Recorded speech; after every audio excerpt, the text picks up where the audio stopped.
सेवा सहयोग र सद्भावको निरन्तरता, जनताको चासो गुनासो र समस्या समाधानको साझा प्रयास एबी न्यूज पहलको आजको अर्को एउटा नयाँ श्रृङ्खलामा स्वागत छ। आदरणीय दर्शकवृन्द, म सुशील पाण्डे। जब जब सार्वजनिक सङ्घ संस्थाहरू सरकारी संयन्त्रप्रति जनताको विश्वास गुम्दै जान्छ, तब तब त्यो राष्ट्र, त्यो देश असफलता उन्मुख हुने गर्दछ र नेपालमा पछिल्लो समय यस्तै भइरहेको छ। आम जनता सकेसम्म प्रहरी प्रशासनसँग कुनै काम नपरोस् भन्ने चाहना लिन बाध्य भइरहेका छन्। उतातर्फ अस्पताल धाउनै नपरे हुन्थ्यो खालको भन्ने खालको परिस्थिति सृजना भइरहेको छ र सरकारी अड्डा अदालत गएर हाकिम साहबलाई जिउ हजुरी गर्दा पनि हुनुपर्ने काम नभउने खालको वातावरण विद्यमान भएपछि सरकारी संयन्त्रहरू, यस्ता अड्डा अदालतहरू र सार्वजनिक सङ्घ संस्थाहरूप्रति मान्छेको विश्वास, जनताको विश्वास बिस्तारै बिस्तारै गुम्दै गइरहेको छ र यसले गर्दा अन्ततः समग्रतामा राष्ट्र नै असफल हुन्छ भनेर विज्ञहरूले, समाजशास्त्रीहरूले दावी गर्ने गरेका छन्। र पछिल्लो समय नेपालमा कोरोना सम्बन्धी गरिएको बिमाको हकमा पनि यही भइरहेको छ। यस अगाडि पनि बिमाकै कुरा गर्ने हो भने धेरै मानिसले विश्वास गर्दैनथे र बिमा गर्नेहरूलाई पनि हाँसोमा उडाउने गर्दथे।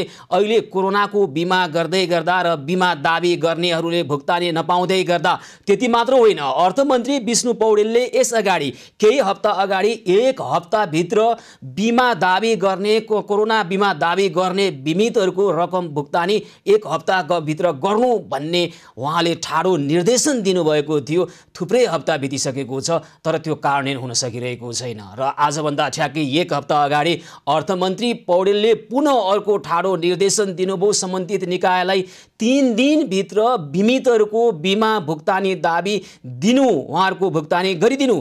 तर 1 हप्ता बितिसकेको छ। 3 हप्ता होइन, 3 दिन होइन, हप्ता महिनौँ बित्दा पनि बिमितहरूले बिमा रकम दाबी गरेको अनुसार रकम भुक्तानी पाइरहेका छैनन्। यसले गर्दा बिमा कम्पनीहरूप्रति, बिमक संस्थाहरूप्रति मान्छेको आस्था, मान्छेको विश्वास कमजोर भइरहेको छ। त्यति मात्र होइन, जनताले यस्ता सार्वजनिक सङ्घ संस्थाहरू, सरकारी विभिन्न खालका संयन्त्रहरू, निजी जनतालाई सेवा दिन भनेर बसेका संयन्त्रहरूप्रतिको विश्वास बिस्तारै घट्दै गइरहेको छ। अहिले करिब 39,000ले बिमा गरेका छन् कोरोनाको सम्बन्धमा, त्यसमध्ये करिब 8,000ले मात्रै अहिलेसम्म रकम भुक्तानी पाउन सकेका छन् भने 30,500 भन्दा बढी व्यक्तिले अहिले पनि कोरोनाको बिमा रकम दाबी गरेका छन्। सबै कागजात पुर्याएका छन् तर पनि भुक्तानी हुन सकिरहेको छैन। अर्थमन्त्री पटक पटक भन्नुहुन्छ 7 दिनभित्र भुक्तानी दिनु, 3 दिनभित्र भुक्तानी दिनु। के 3 दिनभित्र भुक्तानी दिन सक्ने परिस्थिति नहुँदै पनि अर्थमन्त्रीले त्यसै 3 दिनभित्र दिनु भनेका हुन्, अथवा 7 दिनभित्र अथवा 3 दिनभित्र दिन सक्ने परिस्थिति हुँदै पनि विभिन्न बिमा कम्पनीहरूले नियतवश जनतालाई झुलाउनको लागि, जनतालाई बिमा रकम भुक्तानी नगर्नको लागि आखिर अर्थमन्त्रीको निर्देशनलाई पनि अटेर गरेर बसेका हुन्। त आखिर कुरो के हो? बिमा गर्नेहरूले बिमकबाट पाउनुपर्ने बिमाको रकम लिनलाई पनि यो खालको अवस्थासम्म भोग्नुपर्ने राष्ट्रिय अन्तर्राष्ट्रिय बेइज्जत भइसक्यो।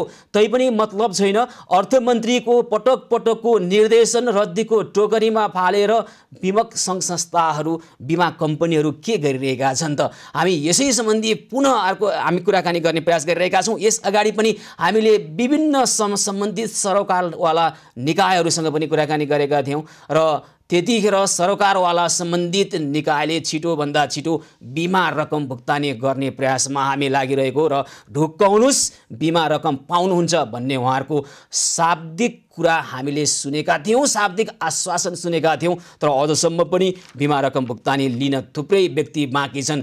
हाम्रो कार्यालयमा आउनुहुन्छ, हामीलाई टेलिफोन गरेर सोध्नुहुन्छ, लौ न मैले सबै कागजात पुर्याइसकेको छु तर पनि बिमा रकम पाइन। कोरोना संक्रमणबाट भर्खरै मुक्त भएको आर्थिक भार छ, त्यो रकम पाए केही गरौँला। बिमाको उद्देश्य पनि त्यही हो, आर्थिक भार नहोस्, कोरोना संक्रमणबाट मुक्त भइसकेपछि भनेरै बिमाको रकम बिमाको लागि दाबी गर्ने हो। तर लामो समय बितिसकेको छ, कोरोना संक्रमण भएर पनि 2-4 महिनै बितिसक्यो, तै पनि पाइँदैन।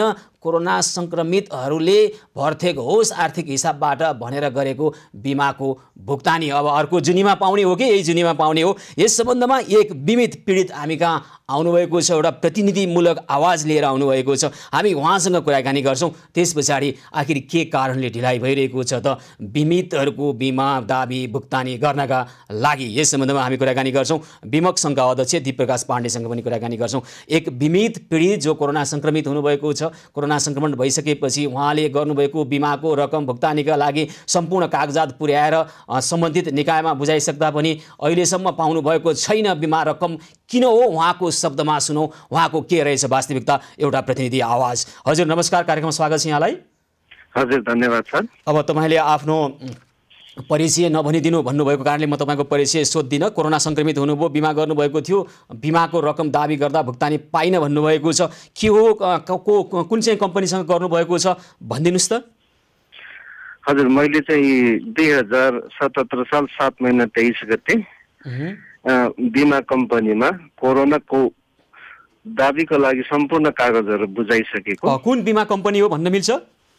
अहिले त्यो बिमा कम्पनी पनि मैले गोप्य राख्न चाहन्छु, तर यो समस्या चाहिँ सम्पूर्ण बिमा कम्पनीहरूको भएको कारणले गर्दाखेरि मैले चाहिँ अहिले बिमा कम्पनीको नाम भन्न चाहिनँ। तर सम्पूर्ण कागजहरू बुझाइसक्दा पनि र बारम्बार त्यो बिमा कम्पनीमा बुझ्दाखेरि पनि उहाँहरूले चाहिँ अहिलेसम्म बिमा समितिबाट, पुलबाट अथवा कताबाट त्यो एप्रुभ भएर आएको छैन।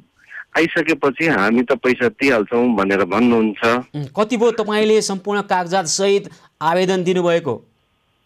कार्तिकको 23 गते दिएको छ मैले। कार्तिकको 23 गतेबाट अहिले मङ्सिरको ऊ भइसक्यो होइन, तैपनि तपाईँले अहिले 26 गते भइसक्यो, अहिले पनि पाउनुभएको छैन भनेपछि त 1 महिनाभन्दा बढी समय भइसक्यो। 7 दिनभित्र दिने, 3 दिनभित्र दिनु भन्ने आदेश छ, तर पनि पाउनु भएन होइन।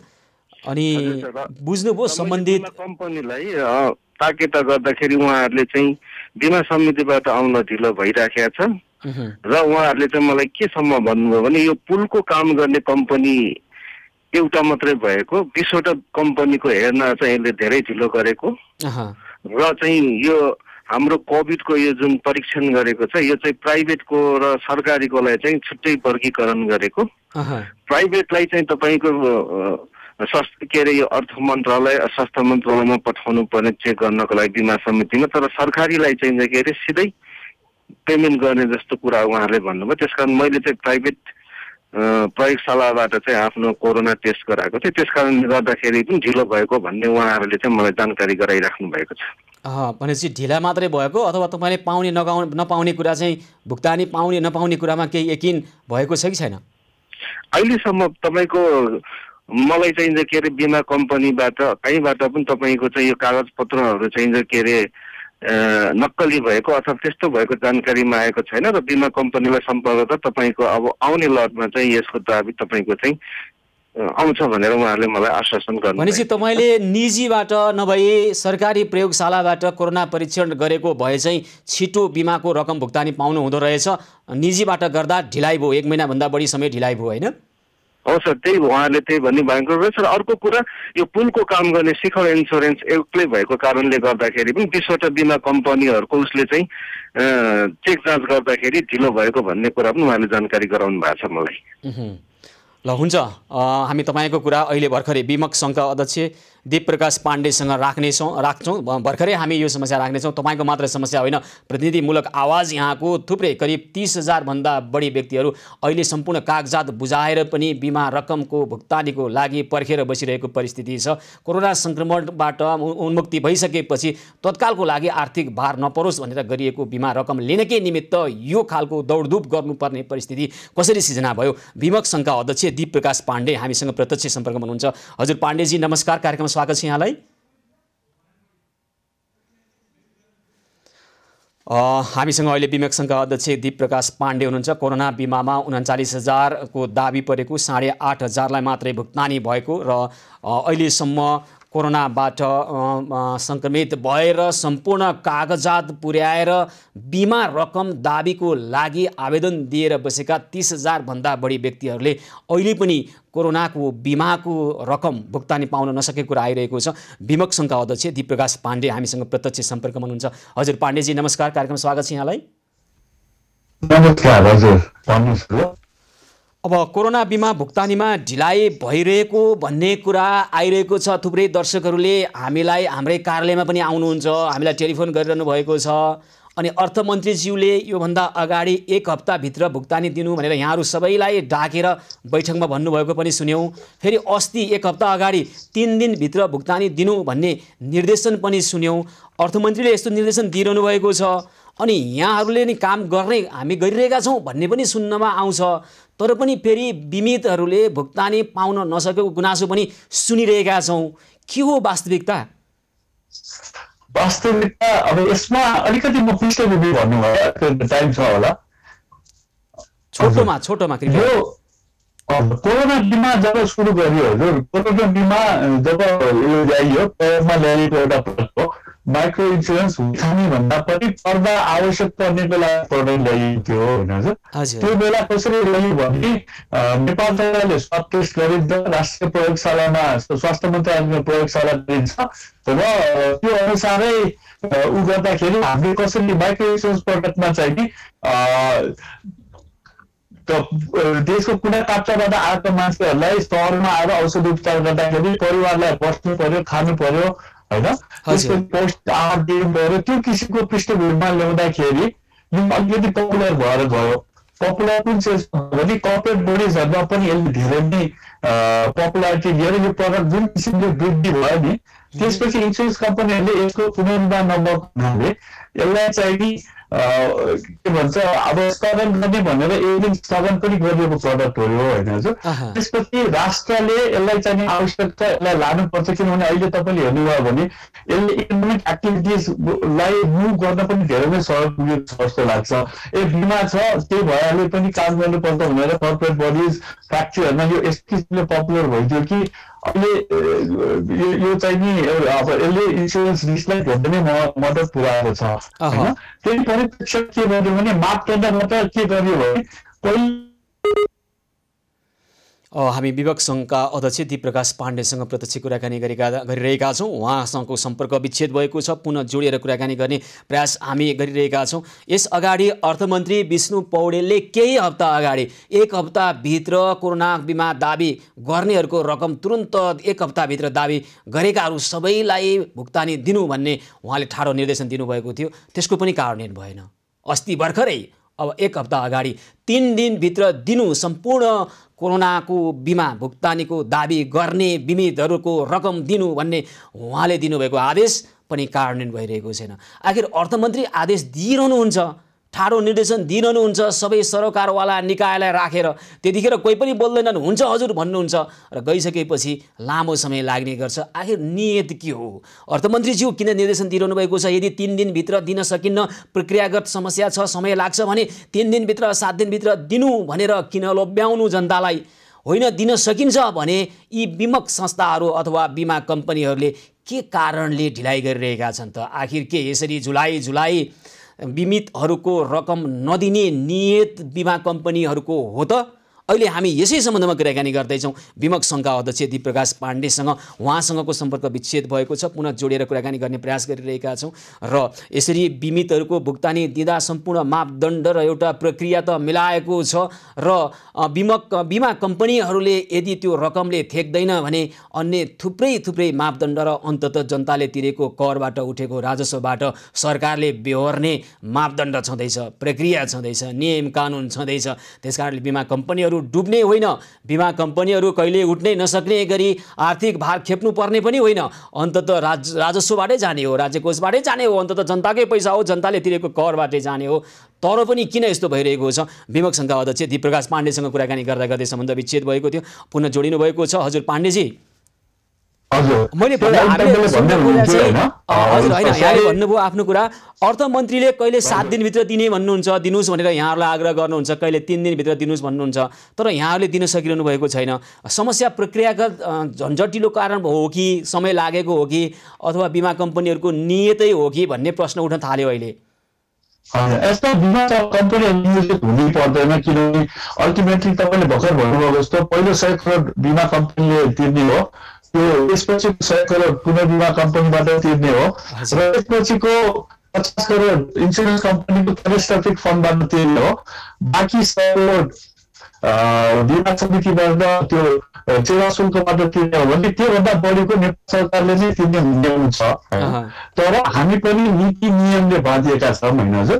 पहिला मापदण्डमा के थियो भने प्राइभेट हस्पिटलको परिकल्पना थिएन, सरकारी स्वास्थ्य मन्त्रालय अन्तर्गतका प्रयोगशालाबाट मात्रै गर्ने भनेको हुनाले पनि त्यहाँ अलिकति प्रब्लम आएको थियो होइन हजुर।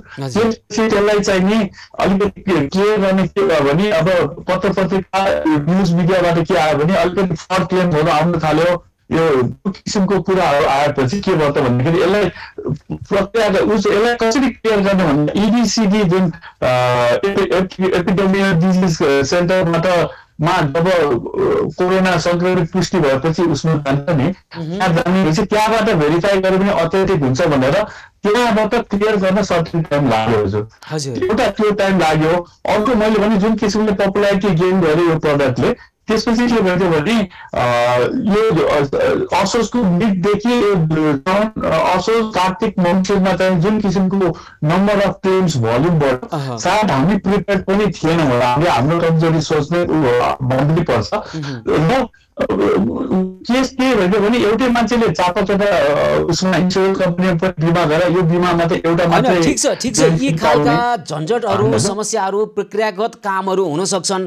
एउटा कुरा भनिदिनुहोस् त पाण्डेजी, एउटा कोरोना संक्रमणबाट उन्मुक्ति भइसकेपछि 14 दिनपछि उसले स्थानीय अब होम आइसोलेसनमा बसेको रहेछ भने ओडामा गएर सिफारिस ल्याएर तपाईहरुसँग गरेको बिमा सम्बन्धी कागजात सबै राखेर अनि त्यसपछि प्रयोगशालाबाट आएको पोजिटिभ रिपोर्ट पनि सबै कागजात राखेर आवेदन दिएको कति समयपछि उसले बिमा भुक्तानी पाउँछ? यो प्रक्रियागत समय चाहिँ लाग्ने वास्तविक समय कति हो? 3 दिन हो, 7 दिन हो, अथवा त्योभन्दा बढी लाग्छ कि यति चाहिँ थाहा पाउन पाए हुन्थ्यो? यतिमा सिम्पल कुरा छ हजुर। यो जुन स्वास्थ्य मन्त्रालय अन्तर्गत जुन प्रयोगशालाबाट टेस्ट हुन्छ नि हजुर, त्यसमा चाहिँ नि उनीहरूको सफ्टवेयर यति सजिलो छ कि हामीलाई त्यो भेरिफाई गर्न एकदमै सजिलो छ। हामीले 7 दिनमा पनि स्वास्थ्य मन्त्रालय अन्तर्गतको 7 दिनमै भेरिफाई गरेर पठाइरहेको अवस्था छ हजुर एउटा। अर्को भनेको प्राइभेट हस्पिटल अथवा काठमाडौँ प्राइभेट हस्पिटल जहाँ चाहिँ सफ्टवेयरमा एक्सेस छैन, त्यो हामीले ECDCमा पठाइरहेको हुनाले त्यहाँ चाहिँ 7 दिन जति एक्स्ट्रा लागेको हुनाले 14 देखि 15 दिनमा हामी त्यसलाई अगाडि बढ्न खोजिरहेछ। तर प्रब्लम के छ भने ECDCबाट भेरिफाई नभएर ब्याकलग भएको छ नि, भनेको न्यूनतम 14 देखि 15 दिन प्रक्रियामा समय लाग्छ। त्यो हामीले अर्थ मन्त्रालयले भनेको छ। बिमा समिति स्पष्ट भएन भने चाहिँ कहीँ कतै झन्झट आयो भने पुनः भेरिफाई गर्नको लागि त्योभन्दा बढी समय पनि लाग्न सक्छ। त्यो त लाग्न सक्छ किनभने कति कुरा शंका सुन्नुस् त, अर्थमन्त्री विष्णु पौडेलले केही हप्ता अगाडि 1 हप्ताभित्र भुक्तानी दिनु भन्दा यहाँहरू पनि हुनुहुन्थ्यो, अनि अस्ति 1 हप्ता अगाडि पनि पुनः दोहोऱ्याएर भन्नुभयो 3 दिनभित्र भुक्तानी दिनु भन्नुभयो, अनि यहाँले हजुर भनेर टाउको हल्लाएर आउनुभयो। यो प्रक्रियागत कुरा उहाँलाई भन्दा भए हुन्थ्यो नि त। अर्थमन्त्री एउटा भनिरहनु भएको छ, यहाँहरू लाग्ने समय हामीलाई भनिरहनु भएको छ नि त। फेरि सुन्नुहोस् न, यस्तो छ अर्थमन्त्रीज्यूमा जुन मिटिङ भएको त्यो बेला जम्मा 2700 मात्रै क्लेम भुक्तानी भएको थियो। यो आजको दिनमा हामीले 10,000 जति क्लेम भुक्तानी भइसकेका छौँ। अर्थमन्त्रीज्यूले भन्नुभएको बेलामा 5 महिना भइसकेका थियो, 5 महिनाको पिरियडमा 1700 भुक्तानी भएको थियो भने आजको दिनमा 10,000 भुक्तानी भइसकेको छ। पाण्डेजी, त्यसले मलाई अन्त्यमा भनिदिनुहोस् त, जो चाहिँ सम्पूर्ण कागजात पुर्याएर आधिकारिक आवेदन गरेका छन्, ढिलै भए पनि सबैले कोरोनाको बिमाको रकम भुक्तानी पाउँछन्, यही हो यहाँहरूको कुरा? सबैले पाउनै पर्छ, पाइन्छ। हेर्नु यसलाई यो ब्याकलग भएको र जस्तो अर्थक्वेक भुइँचालो जाँदाखेरि जुन भोल्युममा कोप अप गर्न सकेको थिएन नि, अहिले पनि एक किसिमले त्यो कोप अप गर्न नसकेको अवस्था मात्रै हो। 1 महिना जो ब्याकलगदेखि क्लियर भएर जनालाई अब नयाँ केसहरूलाई 15 दिनभित्रै सल्भ गरेर अगाडि बढ्ने उ छ भने ब्याकलगमा भएको केसहरू चाहिँ अझ पनि त्यो ब्याकलगलाई क्लियर गर्न मेरो विचारमा 1 महिना दिन लाग्छ होला। मैले आश्वासन दिन चाहन्न होइन हजुर, तर 1 महिनाभित्र चाहिँ नि हामी दिनको 1000 जति फाइल क्लियर गरिरहेको छौँ। मैले 700 देखि 1000वटा फाइल डकुमेन्ट हेरेर, र हामी चाहिँ नि 1 महिनाभित्र 20 देखि 25,000 जुन ब्याकलग फाइल छ क्लियर गरेर अनि रेगुलर प्रोसेसमा 7 दिन गभर्मेन्ट हस्पिटलमा किन सफ्टवेयरले गर्दा 7 दिनमा भुक्तानी गर्न सक्छौँ भने अरू चाहिँ नि 15 दिन चाहिँ नि लाग्छ। तर जसले बिमा गरेर उठाउनु भएको छ त्यो भुक्तानी चाहिँ डेफिनेटली पाउनुहुनेछ भन्ने म त्यो आश्वासन दिन चाहन्छु। हस्, धेरै धेरै धन्यवाद पाण्डेजी यहाँलाई। हस्, धन्यवाद। विमक सङ्घका अध्यक्ष दिपप्रकाश पाण्डे यतिखेर हामीसँग कुराकानी गर्दै हुनुहुन्थ्यो र जसले कोरोनाको दाबी भुक्तानी गर्नुभएको छ केही समय लाग्न सक्दछ तर त्यो भुक्तानी जसरी पनि पाउनुहुन्छ भन्ने उहाँहरूको शाब्दिक आश्वासन र त्यो आश्वासन कार्यान्वयनमा गएको देख्न पाउनेछौँ हामीले र यसलाई यसै छाड्ने छैनौँ, फलोअप पनि गर्नेछौँ यो विषयलाई र यस्तै खालका समस्या समाधानका उपायसहित हामी पुनः आउने नै छौँ। कार्यक्रम निरन्तर जारी रहनेछ, हामीसँगै रहनुहोला। सेवा, सहयोग र सद्भावको निरन्तरता, जनताको चासो गुनासो र समस्या समाधानको साझा प्रयास एबी न्युज पहलको आजको अर्को एउटा नयाँ श्रृङ्खलामा पुनः स्वागत छ। आदरणीय दर्शकवृन्द, विदेशबाट तयारी सामग्री ल्याउने र नेपाली ग्राहक र उपभोक्तालाई उच्च नाफा राखेर बेच्ने, नेपालमा उद्योग धन्दा नखोल्ने, नेपालमै राष्ट्रिय पुँजीको विकास नगर्ने, यो हो नेपालको दलाल पुँजीवादको चरित्र। हामीले भनेको होइन, अर्थशास्त्रका विज्ञहरू यही भन्छन्। यसैलाई भनिँदो रहेछ दलाली। दलाली शब्द प्रयोग गऱ्यौँ हामीले, कसैलाई चित्त दुखेको छ भने पनि दुखोस्, तर यस्तै भइरहेको छ हरेक क्षेत्रमा। त्यति मात्रै होइन, विभिन्न खालका विलासिताको सामान ल्याउँदा सरकारले लिने उच्च कर र त्यो विलासिताको भनेको सामग्री नेपाली जनतालाई अत्यावश्यक भइसकेको हुन्छ, त्यसबाट बेखबर छ सरकार र जनता कर तिरिरहेका छन् र जुन शीर्षकमा कर तिरिरहेका छन् सरकारलाई, त्यस बापत जनताले पाउने सेवा सुविधा के हो न त कर तिर्नेलाई थाहा छ न त कर लिनेलाई थाहा छ।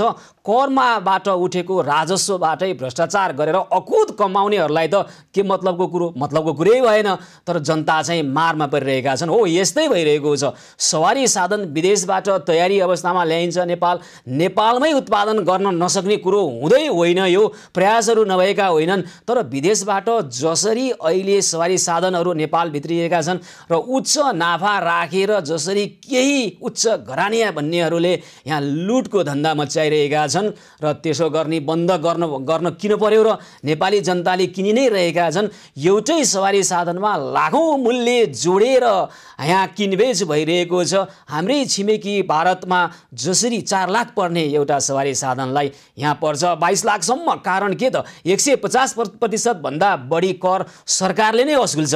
यो परेछ सवारी साधन निकै विलासिताको सामग्री भएछ, सरकारलाई बुझाइ त्यही नै छ र त्यसै गरी जसले यसरी खरिद गरिरहेको छ विदेशबाट सवारी साधन ल्याएर उसले उच्च मूल्य राख्ने त छँदैछ। कुरो त्यति मात्रै छैन, लाखौँ रकम खर्चेर सवारी साधन खरिद गरिएको छ र केही वर्षमै बिग्रिन्छ, खिया लाग्छ र त्यो सम्बन्धित निकायले वास्ता नगरेका थुप्रै गुनासाहरू हामी कहाँ आइपुगेका छन्। झापाको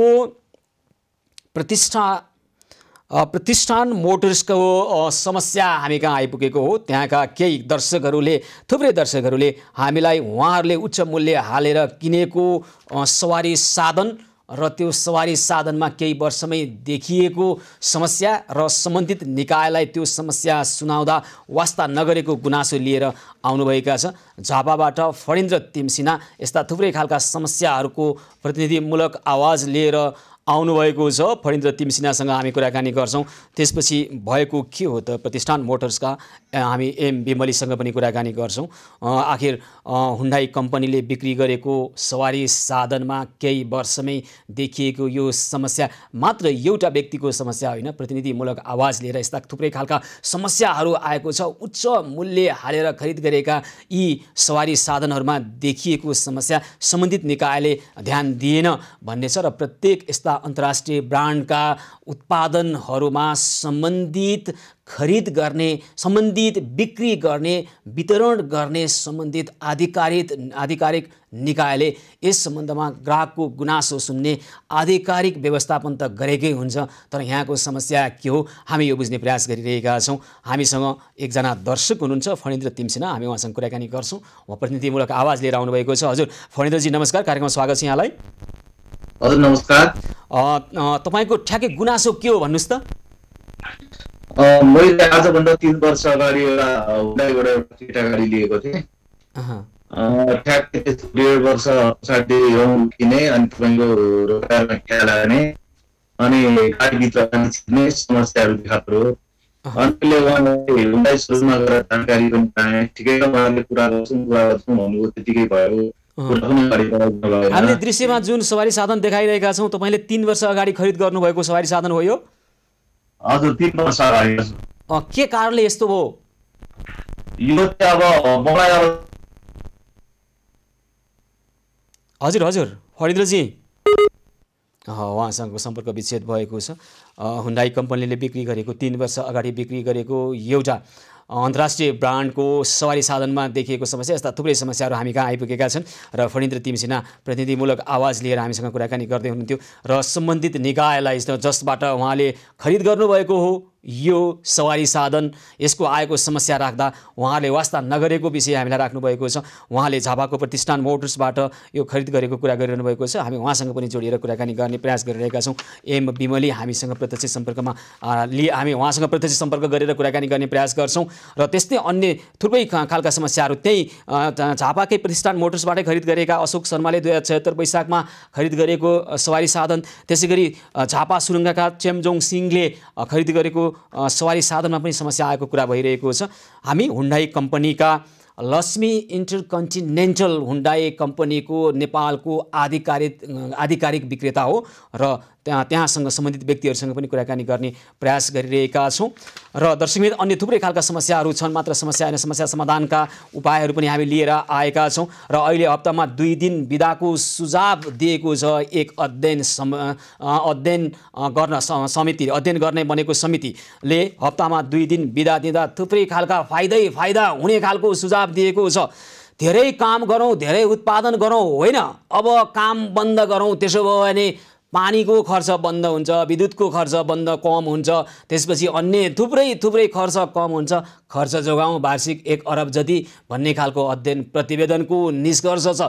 धेरै काम गरौँ होइन, अब धेरै बन्द गरौँ, कम काम गरौँ, हप्ताको 2 दिन बसौँ, त्यसो गर्दा फाइदा हुन्छ भन्ने खालको प्रतिवेदनको सुझावको वास्तविकता के हो त?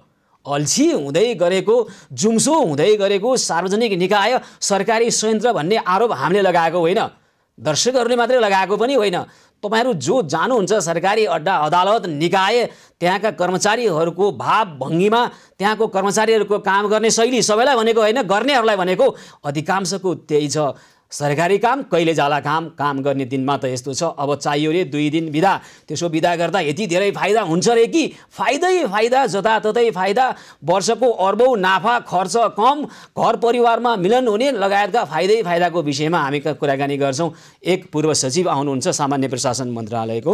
हामी यसभन्दा अगाडि हुन्डाई कम्पनीको यो समस्याको बारेमा हामी कुराकानी गर्ने प्रयास गरिरहेका छौँ र हप्तामा 2 दिन बिदा दिनु हुन्छ या हुन्न, यसले पार्ने सकारात्मक र नकारात्मक पक्षको कुरा के हो? सार्वजनिक निकायहरू, सार्वजनिक सरकारी अड्डा अदालतहरू, सरकारी कार्यालयहरूमा जसरी 6 दिनसम्म काम गर्दा त जनताले राम्रोसँग सेवा सुविधा नपाएको गुनासो गरिरहेका छन् भने अब अहिले हप्ताको 2 दिन बिदा दिएर सरकारी कार्यालयहरू आखिर सेवाग्राहीका निमित्त हो कि त्यहाँ काम गर्ने कर्मचारीहरूका निमित्त हो?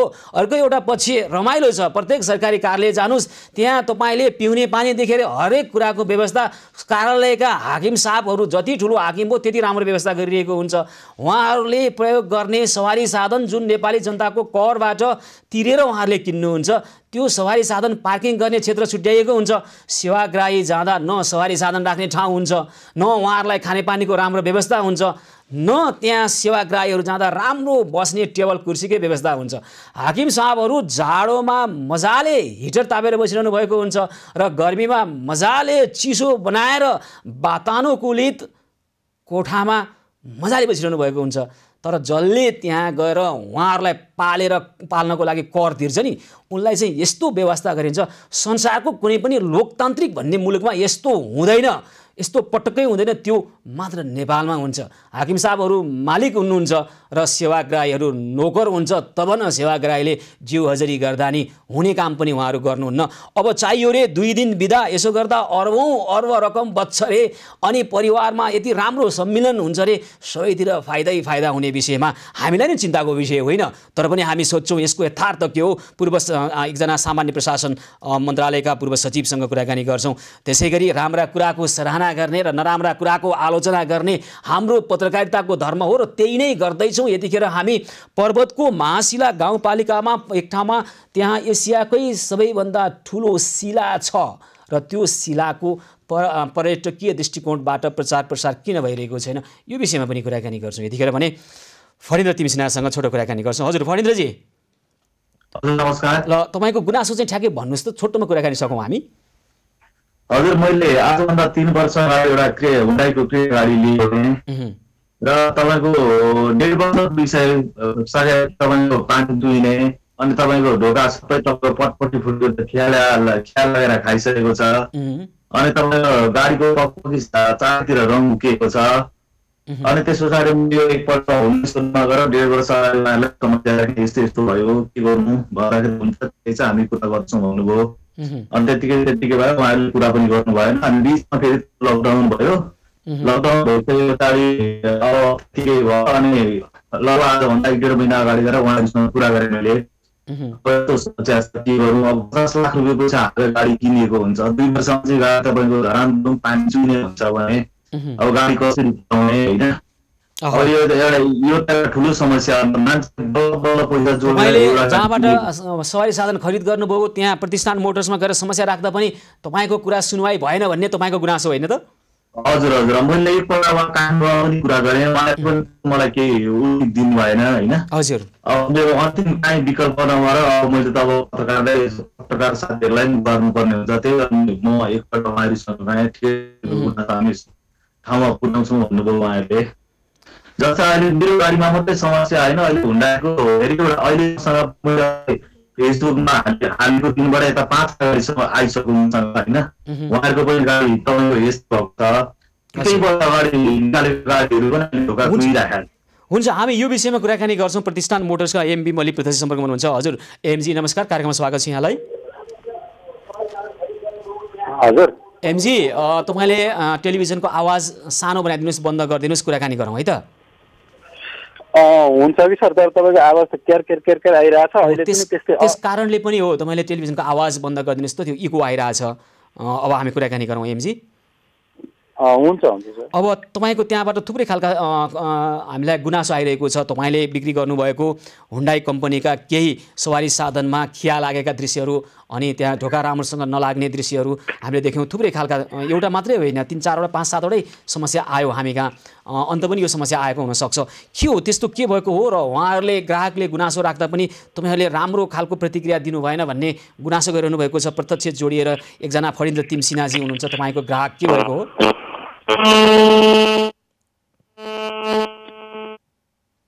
एमजी? मलाई सुनिरहनु भएको छ यहाँले? हजुर ल के भएको हो त त्यसको वास्तविकता भनिदिनुहोस् त।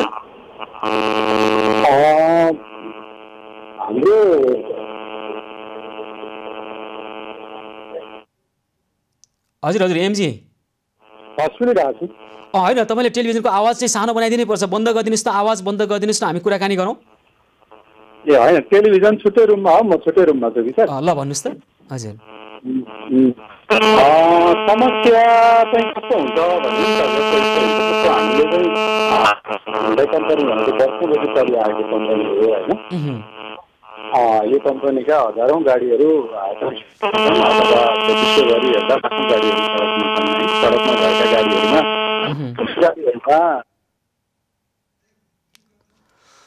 तपाईँको विमलीजी यहाँको कुरा आवाज हामीले सुन्न सकिरहेका छैनौँ। हाम्रा दर्शकहरूलाई पनि सुन्न कठिनाइ भइरहेको छ। हामी पुनः जोडिएर कुराकानी गर्ने प्रयास गरिरहेका छौँ। प्रविधिले आज त्यति साथ दिइरहेको छैन। हामी प्रत्यक्ष कार्यक्रम सञ्चालन गरिरहेका छौँ र नेपालको टेलिफोन सेवाको गुणस्तर यहाँहरूले राम्रैसँग महसुस गर्न सक्नुहुन्छ। नेपालको इन्टरनेट सेवाको गुणस्तर यहाँहरूले राम्रैसँग महसुस गरिरहनु भएको छ। आदरणीय दर्शकहरू, यो हाम्रो समस्या होइन, यो नेपालको टेलिफोनको सम्पर्कको गुणस्तरको स्थिति हेर्नुहोस् त। यतिखेर हामी उहाँसँग नेपाल टेलिकम र एनसेल दुवै नम्बरमा सम्पर्क गरिरहेका छौँ। उहाँको नेपाल टेलिकमको नम्बर पनि हामीसँग छ र एनसेलको नम्बर पनि छ। दुवै नम्बरमा टेलिफोन गर्दै गर्दा यस्तो खालको आवाजहरू हामी सुनिरहेका छौँ। कारण के त भन्दा टेलिफोन सम्बन्धी सेवा प्रदायक सङ्घ संस्थाहरूले कसरी सेवा दिइरहेका छन् यो पनि महसुस गर्नुपर्ने विषय हो। यो आफै एउटा समाचारको सम्बन्धमा आफै अर्को एउटा खबर हो, आफै अर्को एउटा समस्या हो जो तपाईँ हामी भोगिरहेका छौँ। प्रत्यक्ष कार्यक्रम सञ्चालन गर्दै गर्दा हामीले भोगेका यो समस्या हाम्रो प्राविधिक समस्या होइन आदरणीय दर्शकबिन। यो नेपाल टेलिकमले आफ्ना ग्राहकहरूलाई पैसा शुल्क लिएर दिएको सेवाको गुणस्तर यहाँहरू आफै महसुस गर्नुहोस्। एनसेलले दिएको सेवाको गुणस्तर यहाँहरूले आफै महसुस गर्नुहोस्। त्यसका लागि हामी चाहिँ क्षमाप्रार्थी छौँ। यहाँहरूले टेलिभिजन हेर्दै गर्दा जसरी यहाँहरूलाई अप्ठ्यारो महसुस भएको छ त्यसको लागि क्षमाप्रार्थी छौँ। समस्या हाम्रो होइन, समस्या ती सेवा प्रदायक कम्पनीहरूको हो जसले पैसा दिएर सेवा दिइरहेका छन्। पैसा लिन्छन्, सेवा यस्ता दिन्छन्। अब यसलाई के भन्ने, यसलाई हामी भन्छौँ के भन्नुपर्ने हो, के गर्नुपर्ने हो, यो विषय पनि उठाउँछौँ। सेवा सहयोग र सद्भावको निरन्तरता, जनताको चासो गुनासो र समस्या समाधानको साझा प्रयास एबी न्युज पहलको आजको श्रृङ्खला निरन्तर जारी रहनेछ। हामीसँगै रहनुहोला।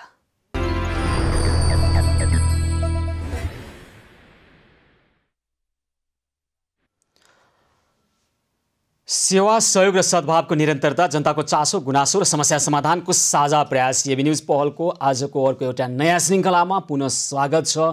आदरणीय दर्शकबिन, सरकारी कार्यालयहरू सार्वजनिक क्षेत्रमा 2 दिन बिदा दिँदा धेरै फाइदा हुन्छ भनेर एउटा सरकारी यस सम्बन्धमा अनुसन्धान गर्नलाई, यो सम्बन्धमा अध्ययन गर्नलाई गठित समितिले प्रतिवेदन बुझाएको छ।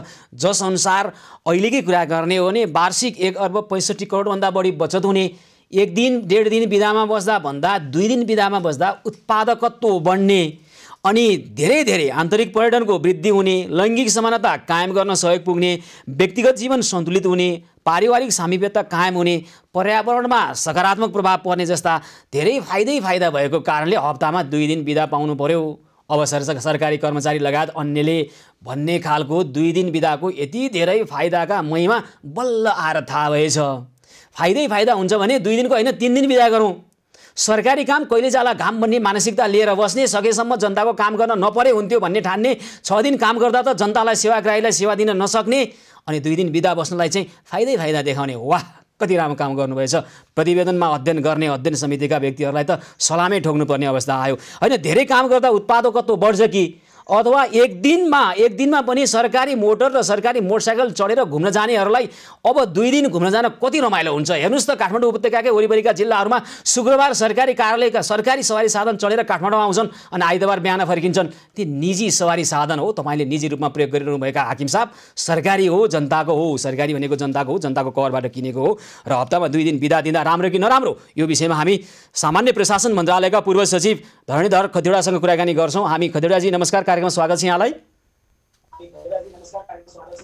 नमस्कार सुशील साहब, नमस्कार। नमस्कार हजुर। टेलिभिजन चाहिँ बन्द गरिदिनु पर्यो। अब यहाँको आवाज मेरो आवाज मैले नै सुनिरहेको छु। मेरो आवाज चाहिँ बाहिर नसुन्ने बनाइदिइहाल्नुहोस् त, कुराकानी गरौँ।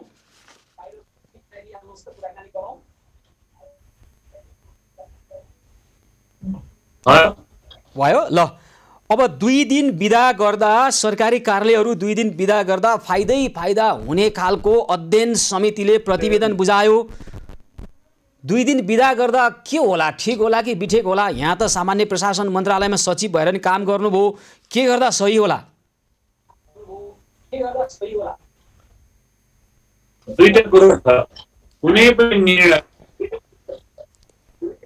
औचित्य र आवश्यकताका आधारमा मात्रै निर्णय गर्नुपर्ने हुन्छ। यद्यपि यो प्रतिवेदन मैले आद्योपान्त पढेको छैन, तर यो नेपालको प्रयास 20-25 वर्ष अगाडि पनि एकपल्ट गरिएको प्रयास हो र आवश्यकता र औचित्य दुईटाको आधारमा हेर्दा प्रतिवेदनले फाइदा दिएको छ। अहिलेको तत्कालीन आवश्यकता भनेको जनता विश्वव्यापी महामारीबाट आक्रान्त भइरहेको अवस्था र अर्थतन्त्र त्यसको कारणले रोजगारी गुमेको र जनजीविकाको हामी सामान्य प्रशासन मन्त्रालयका पूर्व सचिव धरणीधर खतिवडासँग हप्तामा 2 दिने विधाको सुझाव जुन आएको छ अध्ययन समितिले दिएको प्रतिवेदनको आधारमा कुराकानी गर्ने प्रयास गरिरहेका छौँ। उहाँसँगको सम्पर्क अहिले हामी आवाज सुन्न सकिरहेका छैनौँ। पुनः जोडिएर कुराकानी गर्ने प्रयासमा हामी छौँ। आदरणीय दर्शकवृन्द, हप्तामा 2 दिन विधाको लागि हुन त यो छलफलको लागि यो प्रतिवेदन आएको हो, हामी छलफलै गर्दैछौँ। यसले दिने फाइदाका कुराहरू, यसले गर्ने बेफाइदाका कुरा गरे।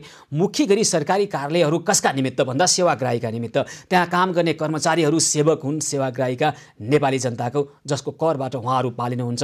तर हाम्रा सरकारी कार्यालयहरू सेवाग्राही मैत्री छैनन्। सरकारी कार्यालयहरू हाकिम मैत्री छन्, कर्मचारी मैत्री छन्। तब न तपाईँ एउटा सरकारी कार्यालयभित्र छिर्नुहोस् त, त्यहाँ कसको लागि राम्रो व्यवस्था गरिएको हुन्छ?